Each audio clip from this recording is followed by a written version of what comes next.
Non mais je rigole parce que je m'étais juré que j'allais pas refaire cette vidéo là parce que franchement pour moi c'était très clair ce que j'ai dit dans ma dernière vidéo. Mais bon, puisqu'il y a certaines personnes qui ne comprennent toujours pas qui est concerné par Parcoursup, je vais faire une vidéo très rapide et je vais vous expliquer très rapidement qui est concerné par Parcoursup. Donc voilà, c'est parti, générique.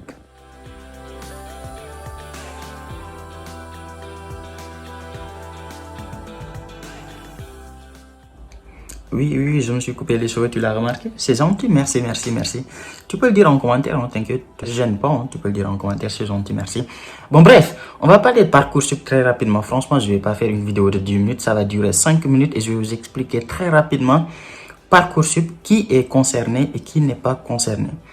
Alors, de base, Parcoursup, c'est un logiciel ou une plateforme de candidature qui est faite pour les étudiants qui sont en terminale, de base. C'est fait pour les étudiants qui sont en terminale. Maintenant, l'État français ou le gouvernement français, etc., a décidé de l'ouvrir à toute candidature. C'est-à-dire qu'aujourd'hui, même si tu es en master ou bien en licence 3 et que tu as envie de postuler en première année, tu peux le faire. Si tu es étudiant et que tu es en France, si tu es français ou bien étudiant étranger qui est en France, tu peux le faire, il n'y a pas de souci. Tu peux postuler en première année, il n'y a pas de souci, ça passe. Maintenant, ce qu'il faut savoir, c'est que si toi, tu es étudiant étranger et que tu es à l'étranger, tu es en Afrique ou ailleurs à l'étranger, et que tu n'as pas de bac français, sur Parcoursup, tu ne peux pas postuler en licence, tu ne peux pas postuler en DUT, parce que ces formations-là sont disponibles sur Campus France. Donc, sur Parcoursup, tu peux postuler en BTS et en classe prépa. Donc ça, déjà, tu l'as retenu, j'espère. Tu peux postuler en BTS et en classe prépa.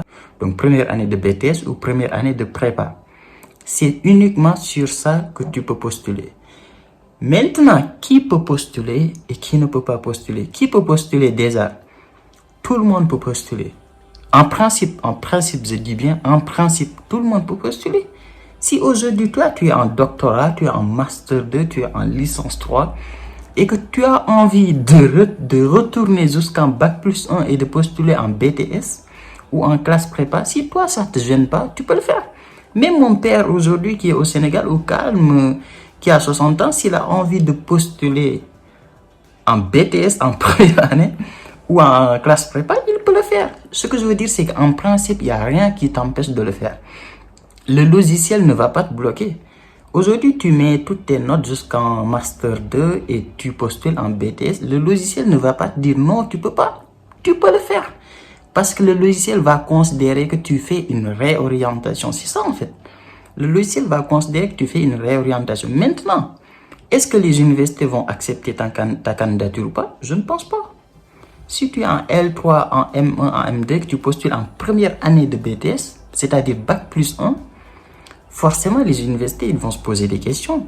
Les lycées qui font les BTS, ils vont se poser des questions sur est-ce que celui-là, il veut venir étudier ou pas. Maintenant, tu peux avoir des acceptations parce que certains BTS ou certaines classes prépa peuvent considérer que tu te réorientes. Peut-être que tu l'as dit sur ta lettre de motivation, ils disent que ouais, bah lui, c'est intéressant, il veut se réorienter, etc. Il est en master, mais quand même, il veut se réorienter. Ou bien il est en L3, il fait une formation, mais il a envie de se réorienter. Donc d'accord, on peut l'accepter. Tu peux avoir des acceptations. Mais, encore, il y a un autre mais, c'est au niveau du visa. Parce que vous êtes des étudiants étrangers.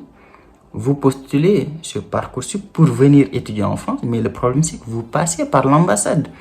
L'ambassade va se dire, celui-là il était en troisième année de licence et il postule en prépa. C'est bizarre, on ne va pas l'accepter. Il ne va pas avoir le visa. Tu es en master 2, en master 1 et tu postules en première année de BTS. L'ambassade, il va se dire, lui là, on ne va pas le prendre. C'est bizarre. Il ne vient pas en France pour étudier, il veut juste venir en France. C'est pourquoi il a postulé en première année, parce que c'est plus facile. C'est ce que l'ambassade va se dire. Mais quand même, tu peux le faire. C'est ce que je vous dis en fait. Ce que je vous dis, c'est que vous pouvez le faire, vous pouvez postuler, il n'y a pas de souci. Déjà au niveau des écoles, des lycées qui font les BTS, des universités, etc., ça va être compliqué d'être accepté, mais quand même, tu peux être accepté Mais c'est au niveau de l'ambassade que ça va être très compliqué. Au niveau de l'ambassade, si tu es en L3 et que tu postules en première année, ça va être très compliqué d'avoir le visa. J'en ai vu énormément l'année dernière. Donc, c'est tout ce que je dis. J'espère que vous avez compris. Maintenant, moi, le conseil que je donne, c'est que si vous voulez postuler sur Parcoursup, au moins soyez soit un élève de terminale, soit si vous êtes en première année.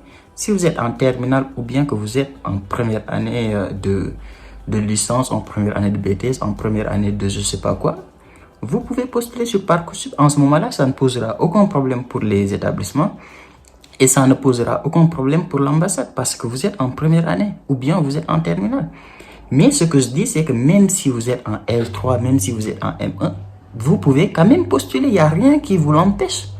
Mais ça va être compliqué au niveau des établissements pour être accepté. Et même si vous êtes accepté, ça va être compliqué au niveau du visa. Mais quand même, rien ne vous empêche de le faire. J'espère que j'ai été clair. Mais bon, voilà. Franchement, cette fois-ci, si je ne suis pas clair, bon, je vais même pas parler. Donc voilà, c'est tout ce que j'avais à dire. Abonnez-vous, mettez-moi un gros pouce bleu comme ça là, un gros like. Et dites-moi en commentaire ce que vous avez pensé de la vidéo. Dites-moi sur quel sujet vous voulez que je traite. Et nous, on se dit à très vite pour une nouvelle vidéo. Ciao.